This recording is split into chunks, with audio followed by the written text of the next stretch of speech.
Here at McCormick Place in downtown Chicago. Welcome to the Mind of Matter YouTube channel. Let's go inside and check out some cars. Here we have the BMW XM. It's actually meant to celebrate the 50th anniversary of the BMW M division. If you don't know, the M division is another term to call the motorsports division. At least that's what it used to be about. And it's the high performance arm of BMW. These wheels are crazy. I've never seen wheels like this before. Not saying I like them, not saying I don't like them, but they're 23s. Wow. At this point, an ear-splitting squeal came from the BMW 7 Series behind us. Someone had set off the anti-theft alarm, so no audio for this portion. But the XM is pretty impressive. You'll see the interior in a minute, but even on the exterior, I was pretty impressed. It's a little polarizing at first, but I was also trying to figure out what it's based on. X5, X6, I don't really know, but I like what I see. Just like the M1. The car has two BMW logos known as the Roundel, one on each side, which is a pretty rare occurrence for BMWs. I believe there's only one other car besides this XM that has it, the BMW M1. More about the wheels. I just noticed that the center cover is a roundel pattern. You guys probably already noticed that in the last clip I did, but I didn't. So that's pretty cool, the crosshairs there. And I also wonder, since this is meant to celebrate BMW's history, if this is meant to look a bit like a propeller, I don't know. Maybe that's a stretch.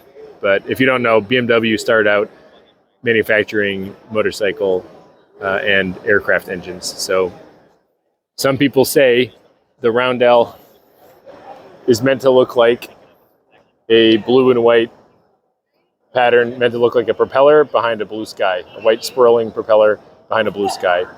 I heard that was debunked, so maybe that's not the case, but that's another example of where BMW has made things look like, or at least people perceived it to look like, a airplane reference, perhaps like the wheels. Another weird thing, these door handles. Why is there this little bump on the end? Was it aerodynamics or I don't know what, but anyway. Interior on this is pretty unusual, I think, for a gas car anyway these days. This dash is, I don't know, there's vents coming out way further back than I would have imagined. I guess now that the screens are blocking where the vents used to be, so they can't do that. And then this start button here is pretty cool. Feels like a real high quality one.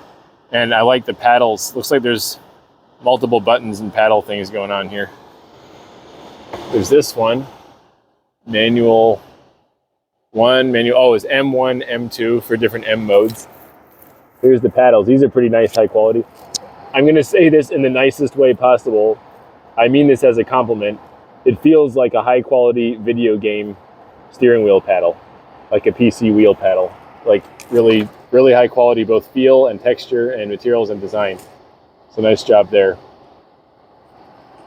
Sorry for the air noise coming out the vent, but pretty unusual car for a gas car, at least. It's like BMW made an electric car with the iX and then kind of adapted a smaller one into a gas car again back from the electric car, because this has a lot of electric car hallmarks these days, but it's gas.